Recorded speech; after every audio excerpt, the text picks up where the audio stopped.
Hello tout le monde, bienvenue dans cette nouvelle vidéo, je suis ravi de vous retrouver. Cette semaine, nous allons tenter d'atteindre des sommets dans le 7e art, et c'est ce qu'on va voir aujourd'hui dans les films du vendredi, Dune et le sommet des dieux.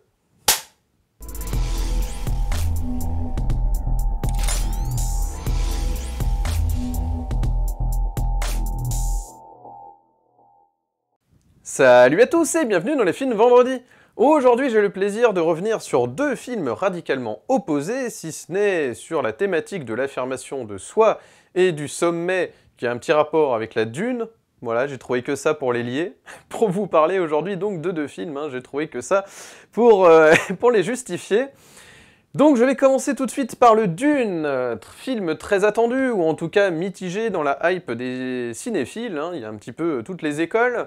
En tout cas, voilà, une nouvelle version 2021 de l'œuvre de Frank Herbert, qui était donc un... Il y avait le cycle de Dune, c'était plusieurs romans, signé Frank Herbert, voilà, qui est donc cet auteur qui a vendu le plus de romans Dune, donc de romans de science-fiction, c'est vraiment le plus gros succès au niveau littérature science-fiction dans le monde. Il y avait une première version avortée, donc qui n'existe pas, de Alejandro Jodorowsky, qui nous a proposé El Topo, notamment. Voilà, donc ce réalisateur chilien. Il y a eu un documentaire en 2013 présenté à Cannes, qui est sorti en 2016, que vous avez sans doute vu, qui explique, voilà, toute cette première adaptation inachevée, voilà, qui est restée dans les tiroirs, dans les années 70, en 75 plus précisément.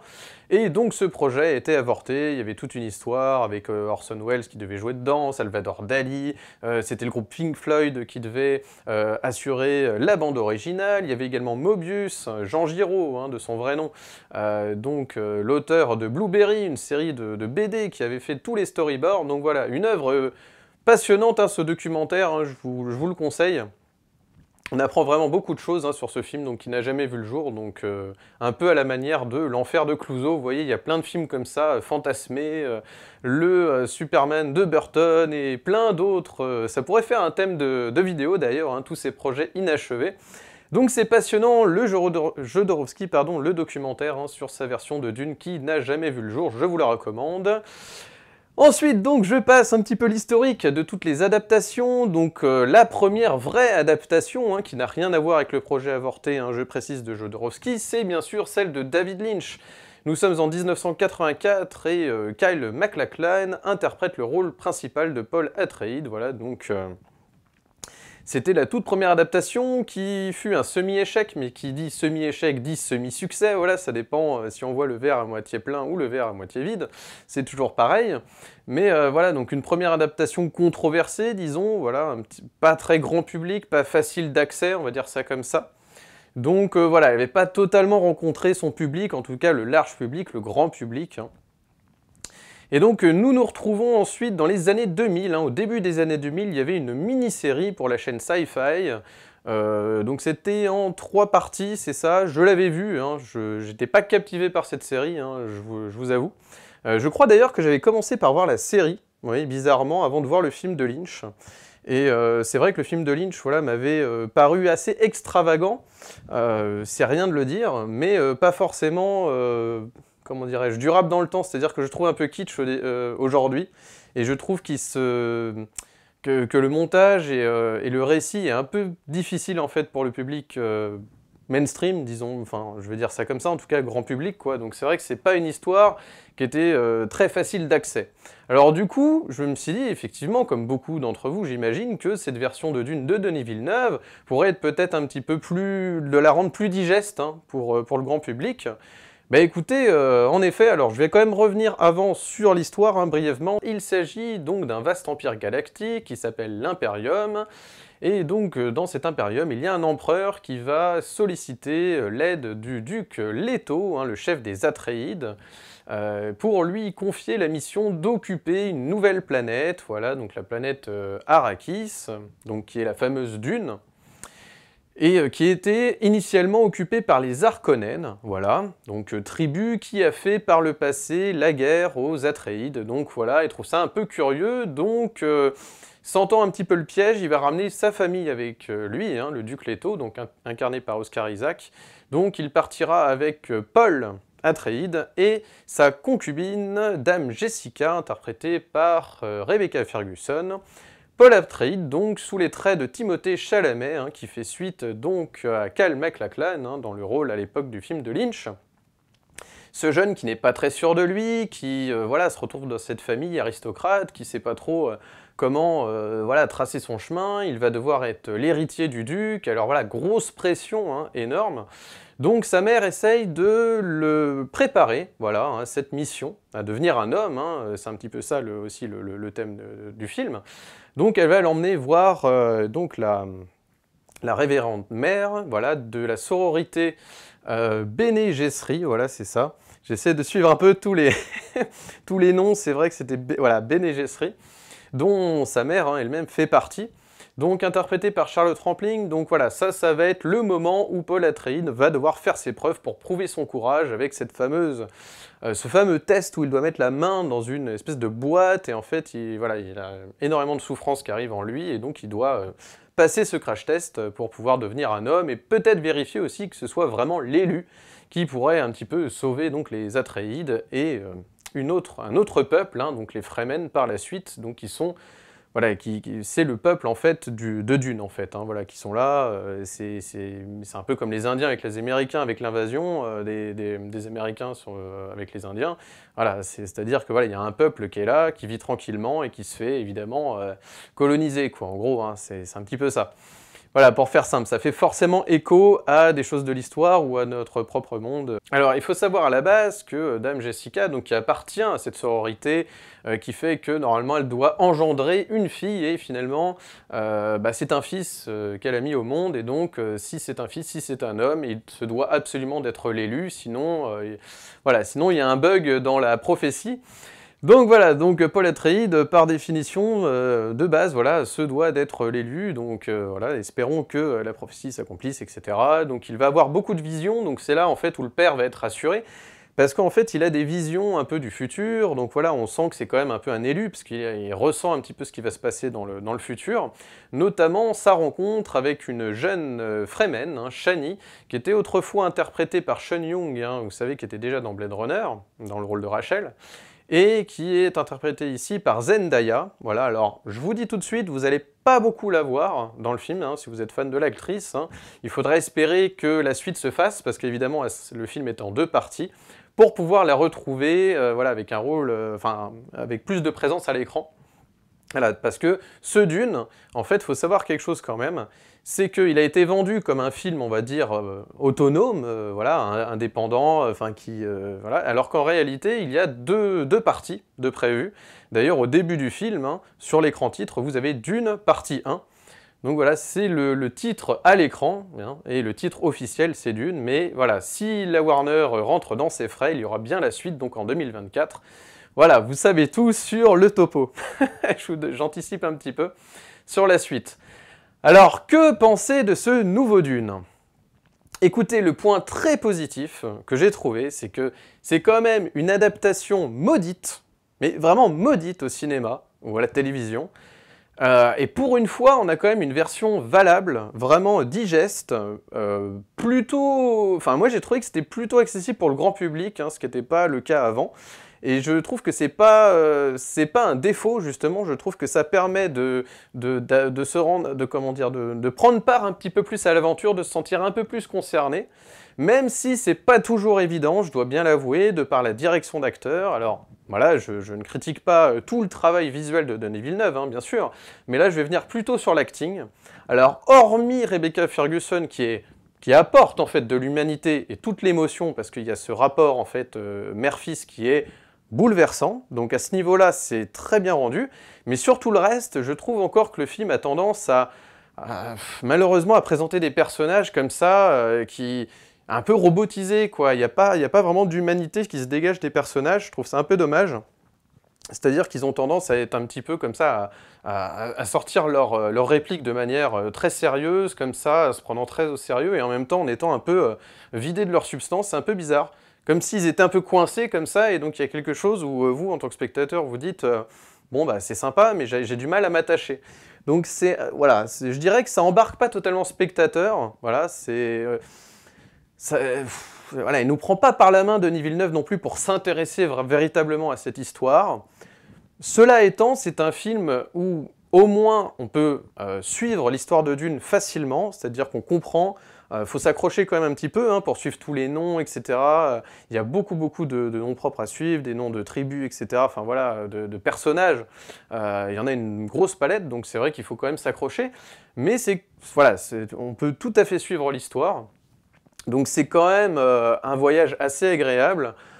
Mais ça peut être un peu éprouvant pour voilà, pour un certain type de spectateur, quand même. Je dois avouer, vous allez quand même avoir une bande son donc de Hans Zimmer qui martèle comme ça, vous avez l'impression en fait d'entendre des sons, comme si vous étiez à côté d'un chantier, à 800 mètres d'un chantier, quoi. C'est vrai que des comme ça, des trucs hein, comme ça, qui donnent une gravité aux scènes, même quand il se passe pas grand-chose. Voilà, pour un peu accentuer. Voilà, un peu une tension, quelque chose de sombre, une ambiance sombre, etc. Je trouve que c'est un peu martelé le truc, bon. Après, c'est la signature de Denis Villeneuve, il y avait un peu de ça aussi dans Blade Runner 2049. Donc, bon, c'est un peu sa marque de fabrique aussi, dans Premier Contact aussi, hein, c'était un peu le cas, donc voilà. C'est pas un film parfait, c'est un film voilà, qui est valable. C'est pas, voilà, on prend pas une énorme claque, hein, pour être honnête, moi j'ai pas pris une claque, même visuelle, je veux dire, bon, à part le fait qu'effectivement on voit pas tous les jours dans la science-fiction ou dans les films fantastiques des vaisseaux avec un peu en forme de libellule, là, voilà, il y a quelque chose visuel comme ça. Par contre, si, quand même, un truc, voilà, un petit point visuel que je trouve nettement mieux fait, c'est l'histoire des boucliers. Ça a l'air de rien, mais dans le film de Lynch, c'était assez dégueulasse, faut bien l'avouer, quand même, cette espèce de carré pixelisé bizarre, alors que même à l'époque, je pense qu'on aurait pu rendre ça autrement, avec des effets visuels beaucoup plus clairs pour le spectateur. Et là, en fait, c'est beaucoup mieux fait, parce qu'on voit donc cette protection, hein, évidemment, ça dépend de la vélocité, hein, un peu et puis de la façon de se mouvoir hein, pour le personnage, mais en fait, ce bouclier, comme ça, qu'ils se mettent pour s'entraîner à se battre, fait que vous pouvez donc vous protéger, et donc, voilà, s'il y a des coups de couteau, etc., ou de tirs de balles, etc., vous ne les recevez pas parce que vous êtes protégé par un bouclier, en fait. Voilà, donc ça, c'est assez bien fait, parce que c'est une lumière bleue, comme ça, qui entoure le personnage, et s'il est touché, c'est rouge, etc., donc il y a un côté vraiment très clair pour les séquences d'action, pour pouvoir suivre un peu ce qui se passe. Donc voilà, c'est pas donné à tout le monde hein, aujourd'hui, hein, dans les films d'action, d'arriver quand même à faire enfin, dans les séquences d'action du moins, arriver à faire quelque chose de clair comme ça pour le spectateur et de lisible, sans que ce soit trop cuté et trop fait à la va-vite. Donc voilà, il y a quand même un vrai cinéaste derrière, hein, je tiens à souligner. Voilà. Je trouve que la planète est bien rendue, Arrakis, on a voilà, les différentes planètes sont bien présentées, les vaisseaux aussi, c'est assez crédible, hein, on est du niveau vraiment voilà, de grandes épopées comme Star Wars. Hein. D'ailleurs, on a le directeur photo de Rogue One, hein, qui avait été plutôt salué, hein, ce spin-off de Star Wars. Donc voilà, écoutez, c'est valable, alors c'est pas transcendant. Voilà, je vais être honnête, hein, moi j'ai pas été transcendé par cette histoire, hein, voilà, une tribu qui se fait la guerre avec une autre. Bon, voilà, il n'y a pas grand-chose d'autre, si ce n'est finalement voilà, ce jeune qui va essayer de s'affirmer parce qu'il est jeune et qui se retrouve avec, voilà, il se retrouve calife à la place du calife très rapidement, voilà, donc il a des responsabilités très jeunes, très tôt dans sa vie. C'est ça qui fait qu'on peut s'identifier au personnage, s'attacher à son histoire et se sentir concerné en fait hein, par son destin, voilà. Donc, voilà. Mais à part ça, il y a quand même des personnages secondaires un peu expédiés. Alors, le baron est bien rendu, hein, le baron des Harkonnen, est vraiment bien fait. Alors, c'est vrai qu'à l'époque de Lynch aussi, il était très flippant. Et là, je trouve qu'il est aussi bien fait, hein, franchement. Donc, non, il y a des bonnes séquences, les séquences de trahison, notamment avec ce médecin, le duc Leto, comme ça, cette trahison, vous allez voir, hein, j'en dis pas plus, évidemment, mais elle est bien racontée, voilà. Donc, tout est bien raconté. Après, je ne sais pas si je ne suis pas plus passionné que ça par l'histoire de Dune, parce que c'est vrai que, bon, voilà, c'est voilà, un gros succès de la littérature de science-fiction, mais est-ce que c'est une histoire palpitante pour autant? Je sais pas trop. Franchement, moi, voilà, déjà à l'époque de Lynch, hein, comme je vous dis, j'étais pas non plus surexcité par cette histoire. Cela dit, voilà, comme vous le savez, ma devise, c'est prenez les films pour ce qu'ils sont. Je prends ce film pour ce qu'il est, une adaptation fidèle, digeste, avec quand même un minimum quand même de travail visuel qui permet de rentrer dans l'univers, mais ce qui me manque, à mon goût, je précise évidemment, hein, c'est mon avis, ça ne tient qu'à moi, mais il manque quand même de l'humanité. Voilà, il manque de l'humanité, de l'émotion, et je pense que l'acting, le fait de les faire jouer comme ça, comme s'ils étaient devant une scène où il y avait 0 spectateur, parce que c'est un peu ça l'effet que ça rend parfois, comme ça, je fais mes répliques et je suis d'une gravité extrême et machin, et ben ça empêche en fait parfois l'identification de certains personnages. Heureusement que, encore une fois je le répète, que Rebecca Ferguson, voilà, c'est vraiment le personnage, hein, Dame Jessica, donc la mère de Paul, c'est celle qui va être le vecteur d'émotion du film. Voilà. Mais vraiment, elle canalise toutes les émotions, tous les événements, ce qui peut se passer, etc. Elle est d'une gravité, son personnage d'une gravité qui fait qu'on peut vraiment se sentir concerné par ses peurs, en fait. Mais elle voit son jeune, comme ça, qui va passer le test avec la révérende mère des Bene Gesserit, c'est ça, cette sororité dont fait partie sa mère, et donc elle a peur qu'elle passe pas le test et tout, on la voit comme ça, derrière la porte, comme ça, en train de vraiment paniquer, et on est avec elle, quoi. On a vraiment peur pour son fils, quoi. Donc voilà, il y a, de temps en temps, il y a quand même de l'acting qui fait qu'on arrive vraiment à ressentir de l'émotion, mais ça arrive que trop rarement, malheureusement. Et je dirais, pour finir, je vais faire assez court, hein, j'ai pas grand chose d'autre à dire en fait, hein, c'est un bon film, mais voilà, ça s'arrête là, quoi. Il n'y a pas de plus-value, voilà, bon. Mais en tout cas, ça relate très bien les faits, voilà. Vous passez d'une scène A à une scène B, ça relate très très bien chaque partie du premier tome de l'ouvrage. Chez nous, il est en 2 tomes, et à la base, il est en 6 tomes, et quand il arrive en France, il était divisé en 2 tomes, donc voilà. Mais donc, en fait, on a l'arc narratif de Paul Atreides, donc qui est très bien raconté, hein, c'est l'origin story de Paul Atreides, mais on n'est pas aussi pris que si c'était la genèse d'un Anakin Skywalker, vous voyez?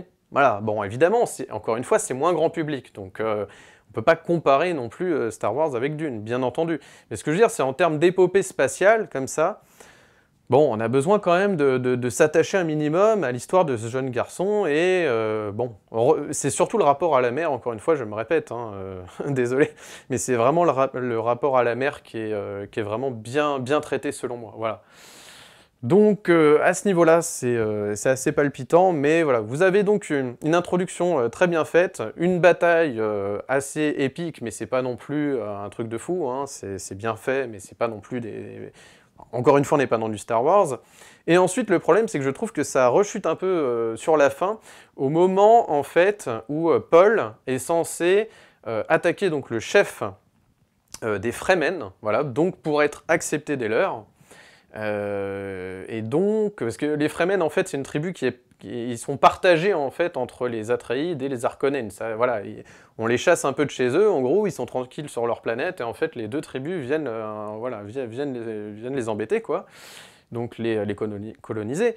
Donc, du coup, voilà, ils sont un peu partagés entre faire équipe avec les Atreides ou les Harkonnen, voilà. Donc, il y a ce parcours initiatique d'acceptation de la tribu Fremen envers ce Paul Atreides, pour devenir ensuite leur chef, etc. Donc, voilà, il y a ce petit combat, comme ça, final, qui est totalement anecdotique, totalement, pas très intéressant, quoi. C'est-à-dire que, pour un final, c'est vraiment... il n'y a pas de climax, quoi. Vous voyez, c'est un film quand même un peu sans climax, quoi. Enfin, peut-être qu'il est plutôt au milieu du film, enfin, il n'est pas très bien placé à mon sens. Donc ça donne ce combat avec Javier Bardem, hein, dans le rôle du chef de tribu des Fremen, qui est pas très intéressant, hein, qui est vraiment, on dirait, voilà, juste un héros qui s'attaque à un sbire lambda, et puis ça s'arrête là, quoi. Bon. Donc c'est ça qui fait un peu retomber, je trouve, hein, c'est vraiment ce combat complètement anecdotique, en fait, hein, d'acceptation. Mais on sent bien que Denis Villeneuve a prévu, en fait, de base, de faire un film de 4-5 heures, là, et qu'il a découpé, en fait, en 2. Donc, voilà, au bout de 2h30, il a coupé son film, au moment où il allait rentrer chez les Fremen, je n'en dis pas plus. Mais voilà, donc on sent que toute la deuxième partie va porter donc sur la relève, Paul Atreides, envers les Harkonnen, donc des batailles en perspective, etc. Donc on reste sur sa fin. On a quand même envie de savoir un peu, quand même, on a envie, donc c'est bien parce qu'il y a quand même ce cliffhanger un peu qui donne un petit peu envie. Après, est-ce que c'est indispensable? Moi je pense que je verrai quand même la suite. J'irai jusqu'au bout, parce que voilà, j'ai quand même envie de voir l'œuvre dans son entièreté. Ça me fait penser un peu à Quentin Tarantino avec Kill Bill, c'est-à-dire qu'il faut quand même voir les deux œuvres pour vraiment avoir une idée de l'œuvre complète, quoi. Voilà.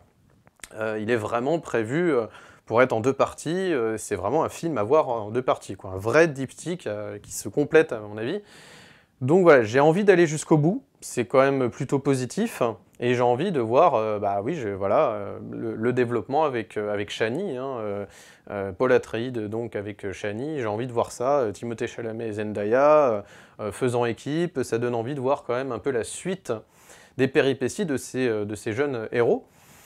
Donc écoutez, bon, ça fait le job. Voilà, ça fait le job. Après, on n'est pas obligé de se passionner pour cette histoire. Si vous cherchez du grand spectacle, je ne sais pas vraiment si c'est conseillé. Par contre, si vous cherchez un peu de la science-fiction un peu cérébrale, on va dire ça comme ça, eh bien, ce sera pour vous, je pense, hein, vraiment. Voilà, donc écoutez, je vous recommande tout de même. Hein. Ça vaut quand même le visionnage. Je vous recommande donc le Dune de Denis Villeneuve, mais n'ayez pas, je précise quand même, d'immenses attentes. Allez-y tranquillement, ça révolutionne pas non plus le cinéma de science-fiction dans sa forme, hein, je précise, mais c'est surtout l'histoire. Vous allez peut-être vous intéresser à cette histoire, dans le meilleur des cas, et sinon vous aurez quand même, comme je vous le dis encore une fois, le souvenir du personnage de Dame Jessica, Rebecca Ferguson. Je l'ai trouvé incroyable. Vraiment, moi, vous voyez, il y a quand même beaucoup d'acteurs. On a Oscar Isaac, on a Jason Momoa, on a Dave Bautista, on a ce Timothée Chalamet, on a Zendaya. Bon, très peu parce que c'est le début de l'histoire. Mais voilà, Rebecca Ferguson, waouh, j'ai pris vraiment une claque. Hein, franchement, dans les blockbusters, elle apporte quelque chose quand même. C'est incroyable. Elle arrive quand même à mettre de sa personnalité, parce que c'est quand même une actrice qui a fait beaucoup de films aussi en Suède à la base, qui a fait des petits films d'auteur indépendants, et qui se retrouve quand même dans des super productions. Donc, je trouve qu'elle arrive quand même à s'imposer, à imposer son jeu comme ça, il y a presque quelque chose d'un peu de théâtral, une gravité, elle se met dans des états pas possibles. Je trouve qu'elle donne beaucoup de sa personne en fait. Vraiment, elle est très généreuse envers le cinéaste qui l'a fait travailler. Donc, franchement, pour moi, c'est le gros point fort hein, dans le casting, c'est cette Rebecca Ferguson. Hein. Elle apporte beaucoup dans les blockbusters. Vous l'avez vu déjà dans la saga Mission Impossible, par exemple, voilà, c'était déjà le cas. Elle apporte, à chaque fois qu'elle met les pieds dans un blockbuster, un gros film comme ça, grand public, elle arrive quand même à s'imposer, et je trouve ça génial. Donc je vous recommande le Dune de Denis Villeneuve, à voir, bien entendu, au cinéma. Je passe maintenant au second film, et il s'agit du Sommet des Dieux, de Patrick Imbert, qui était animateur sur Ernest et Célestine, Avril et le Monde Truqué, et co-réalisateur du Grand Méchant Renard et autres contes, que des films d'animation français que j'ai adorés. Voilà, on a vraiment, ça fait plaisir de voir cette animation française qui grimpe, qui cartonne à Annecy, et qui nous pond chaque année quand même de belles pépites. Hein. Souvenez-vous aussi de J'ai perdu mon corps de Jérémy Clapin, voilà, hein, je vous renvoie à mes critiques, mais voilà. Des films d'animation français à voir, ça fait plaisir. D'autant plus, alors là, c'est assez particulier, puisque, voilà, ça vaut être un film d'animation français, il est adapté du manga éponyme de Jiro Taniguchi, voilà, qui était lui-même adapté du roman de Baku Yumema Kura. L'histoire de Fukamashi, journaliste reporter, spécialiste de l'alpinisme. Il a pour habitude de photographier les alpinistes lors de leurs ascensions, voilà, des plus grands monts dans le monde entier. Donc un jour, lors d'un séjour à Katmandou, il va reconnaître Abu Joji, qui était donc un alpiniste de renom, mais qu'on pensait disparu, voilà. Et donc il va s'intéresser à lui, puisqu'il serait possesseur d'un appareil photo, l'appareil photo de George Mallory, qui aurait pu être le premier homme à avoir gravi l'Everest, en fait, le sommet de l'Everest, avec son comparse Andrew Harvin, voilà. Mais il n'y a pas cette preuve, puisque l'appareil photo n'avait pas été retrouvé jusque-là, et voilà, donc comme les hommes ne sont jamais revenus, hein, ces deux hommes, voilà, il y a toujours ce mystère sur George Mallory qui, voilà, on ne sait pas s'il a atteint ou pas l'Everest. Donc voilà, il y a ce mystère qui va intéresser notre journaliste, qui va mener l'enquête et se rapprocher d'Abu Joji. Donc le film va alterner comme ça des moments sur le passé d'Abu, évidemment, parce que tout ça est relaté dans le manga. Donc il faut un petit peu, en 1h30, vous condenser un peu tous les tomes du manga, quoi, vous voyez, pour faire un film comme ça, autonome, complet, qui se suffit à lui-même.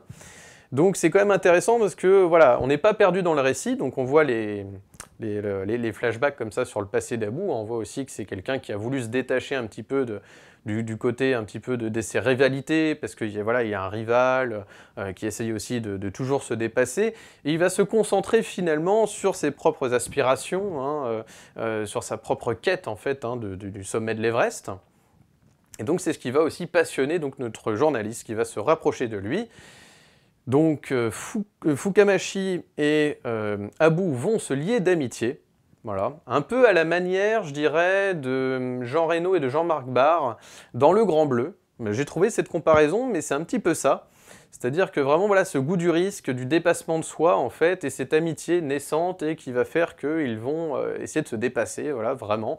Et on ne sait pas trop pourquoi ils veulent grimper, comme, voilà, comme Jean Reno, Jean-Marc Barr dans Le Grand Bleu. On ne sait pas pourquoi toujours ce goût d'aller toujours plus profond dans l'eau, se mettre en danger constamment, d'où ça vient, etc. Donc le film est assez psychologique, hein, à ce niveau-là. Donc c'est vrai que pour un film d'animation, de nous faire rentrer comme ça dans des questionnements psychologiques assez approfondis, dimension qui devait peut-être être moins présente d'ailleurs, j'imagine, attention, je ne sais pas, mais dans le manga, mais en tout cas, le parti pris de Patrick Imbert, c'est de se servir de ça pour montrer que finalement cette enquête voilà, c'est pas le plus intéressant en fait, hein, dans l'histoire, c'est presque anecdotique, mais ce qui va être intéressant, c'est de savoir, de se poser la question, pourquoi en fait, ce goût du risque, pourquoi aller toujours plus haut, pourquoi en fait, pourquoi se mettre en danger, pourquoi voilà, nous faisons tel ou tel choix dans notre existence en fait, d'où ça vient, comprendre en fait. Et voilà, donc le film est assez bien fait à ce niveau-là. En termes d'animation, alors évidemment, hein, nous sommes dans le film d'animation, c'est un procédé cinématographique, hein, pour moi, hein, pas un genre de cinéma comme on a tendance à le dire, mais voilà, on est obligé quand même de parler de ça, parce qu'évidemment, si c'était juste beau visuellement, et intéressant du point de vue de l'animation, c'est tant mieux. Mais le film arrive à dépasser, en fait, son étiquette de film d'animation, grâce à une bande-son, hein, vraiment, des ambiances sonores incroyables, époustouflantes, un jeu d'acteurs, et oui je précise pour les doubleurs, il y a en plus des pépites, hein, de renom, hein, des gens vraiment des stars du doublage. Nous avons la voix habituelle aussi de Willem Dafoe par exemple, pour n'en citer qu'un. Incroyable. Donc voilà, incroyable, hein, donc tous ces doubleurs pour cette VF vraiment formidable. On arrive, alors c'est marrant parce qu'on a de l'animation à la française quand même, mais on sent un petit peu voilà, les petites influences quand même du monde de la Japanimation, et c'est intéressant de voir comment c'est utilisé, mais subtilement, hein, juste ce qu'il faut pour donner un petit style, mais voilà, sinon on retrouve quand même les traits voilà, d'animation à la française, donc c'est intéressant de voir un petit peu voilà, tous ces styles cohabiter avec ce personnage japonais et mis en scène voilà, par tout un studio d'animation français, donc c'est ouais, assez fascinant. Il y a toute une histoire sur le fait que c'est tombé entre les mains d'ailleurs des Français, voilà, qui est aussi très intéressante. Et voilà, donc ça donne, je trouve, à Patrick Imbert, voilà, il insuffle quelque chose de neuf, de nouveau vraiment, dans le fait de faire du film d'animation en fait un vrai film dramatique, psychologique, mélancolique. Voilà, donc incroyable quoi. On a l'impression de faire face en fait à des vrais acteurs. Et c'est vrai que c'était pas arrivé depuis un long moment. Moi je me demande si... D'ailleurs en plus, des films d'animation en plus sur le milieu de l'alpinisme, je crois pas qu'il y en ait beaucoup. Donc déjà, rien que pour ça, c'est intéressant. Et de deux, je trouve vraiment que, justement visuellement, parce que là j'ai parlé beaucoup du doublage et de la bande sonore, hein, où vous avez l'impression comme ça... vous êtes dans la salle de cinéma, qu'il y a de la roche qui tombe, vous avez des avalanches, etc. Donc vous les sentez au niveau du son, il y a un travail énorme sur le son. Donc c'est pas plat en fait. Le film a beau être voilà, être en 2D, quoi, il n'y a pas de relief. Eh bien vous avez ce relief en fait, créé par le son, créé par la voix, et en même temps, donc ces images, vous verrez, il y a des images, des trucs un petit peu comme ça qui sont assez bien fait, déjà dans le détail, hein. Quand il grimpe, en fait, on voit la roche, le moindre détail, le moindre doigt de la main comme ça pour agripper la roche, le prochain truc, les mousquetons, etc. Voilà, c'est tout à fait crédible, quoi. On sent qu'il y a un vrai travail, hein. Patrick Imbert a travaillé aussi avec des vrais alpinistes, hein, qui lui ont montré un petit peu les codes, les accessoires, comment voilà, fallait les rendre au niveau de l'image. Donc il y a un vrai travail à ce niveau-là. Et, voilà, et donc... pour terminer sur l'aspect de voilà, sur la forme, en fait, il y a également ces images qui vous permettent de rentrer dans la psyché, en fait, hein, dans le manque d'oxygène, comme ça, quand tu commences à grimper, que vous avez ces images comme ça, rouges, comme ça, ces trucs qui sortent un petit peu voilà, qui sont des images un peu aussi d'orage, de trucs, voilà, des trucs un peu psychédéliques par moment. En fait, ça vous permet de vraiment ressentir le danger, vous avez l'impression, en fait, de manquer de souffle, vous aussi, dans la salle de cinéma, quoi. Donc vraiment... ouais, c'est assez beau. Alors, j'espère que le film rencontrera son public. Moi, c'est un petit peu ça qui m'inquiète, parce que je me suis retrouvé quand même à la semaine de la sortie, dans une petite salle, malgré le fait que, voilà, que le film passe dans les multiplexes. Voilà, il n'est pas assez mis en avant, je trouve, c'est un peu dommage. Alors, j'espère que il rentrera dans ses frais, ce film, mais en tout cas, voilà, c'est quand même un film important dans l'animation française, hein. Franchement, j'ai pris une sacrée claque, voilà. Donc, écoutez, je vous recommande vraiment, hein, là, pour le coup, faut pas bouder son plaisir de voir un bon film d'animation en salle, ça change, surtout que là, je vous dis, hein, vous avez l'impression, vous aussi, de grimper comme ça, de monter l'Everest, donc c'est assez fou, donc ouais, vous en avez pour 1h30, voilà, ça vaut vraiment le coup de payer sa place, hein. C'est vraiment bien fait, donc n'hésitez pas. Très bon rendu, voilà, donc écoutez, je vous recommande Dune. Alors évidemment, je reviens, hein, sur le fait que tous les publics ne vont pas forcément se retrouver sur ce film. Moi-même, je suis pas sûr de le revoir 1000 fois, ce film, hein. Je pense que déjà une deuxième lecture, peut-être, mais je suis pas sûr de le voir constamment, hein. C'est pas... Comme je vous dis, l'histoire n'est pas assez transcendante, mais il y a quelques éléments qui font quand même que ça vaut le coup d'œil. Voilà, de toute manière, j'imagine que la curiosité va vous pousser à vous faire votre propre opinion. Mais voilà, en tout cas, voilà, c'est pas du vol, quoi. Moi, le nombre de fois... Enfin, c'est pas Tenet, voilà. Ce que je veux dire, c'est que il y a des moments où on vous vend des blockbusters en mode, vraiment, c'est le film à pas manquer, enfin, voilà, c'est martelé au niveau marketing, etc. Voilà, la plupart du temps, on est déçu, on le revoit pas 10 ans après, quoi. Même déjà 2 ans après, on le revoit pas, quoi. Donc, voilà, c'est... Donc... voilà, je précise, ce n'est pas Tenet. Voilà. Donc écoutez, voilà, vous pouvez y aller en toute sérénité. Donc pour Dune et le sommet des dieux, la question ne se pose même pas. Je pense que là, tous les publics vont, voilà, avec un minimum d'humanité, vont se retrouver quand même dans cette histoire qui est assez touchante, assez belle, assez onirique, voilà. Voilà, donc écoutez... je vous recommande ces 2 films, n'hésitez pas donc à les voir au cinéma. Si vous avez aimé cette vidéo, n'hésitez pas à mettre un pouce bleu, de vous abonner, d'activer la cloche pour ne manquer aucune de mes nouvelles vidéos, et de me suivre sur Instagram, Steph_LFDV, n'hésitez pas à m'ajouter sur les réseaux sociaux. En attendant, pour les prochaines vidéos, eh bien, il y aura beaucoup de travail, hein. En ce mois d'octobre, nous avons déjà le nouveau Bond qu'on n'espérait plus. On se demandait si ça allait sortir directement sur les plateformes de streaming ou support vidéo. Voilà, on n'espérait plus, donc le retour de Bond au cinéma dans les salles. Écoutez, je vous ferai un retour, étant assez fan de la saga, alors fan modéré, hein, pas fan hystérique. Mais voilà, je les ai tous vus, donc voilà, j'ai quand même envie d'aller au bout de la saga Bond version Daniel Craig. Et puis d'un autre côté, nous avons aussi beaucoup d'autres films, hein. Nous avons Last Night in Soho, le nouveau Edgar Wright, The French Dispatch de Wes Anderson, ça fait plaisir de retrouver aussi un nouveau film de Wes Anderson.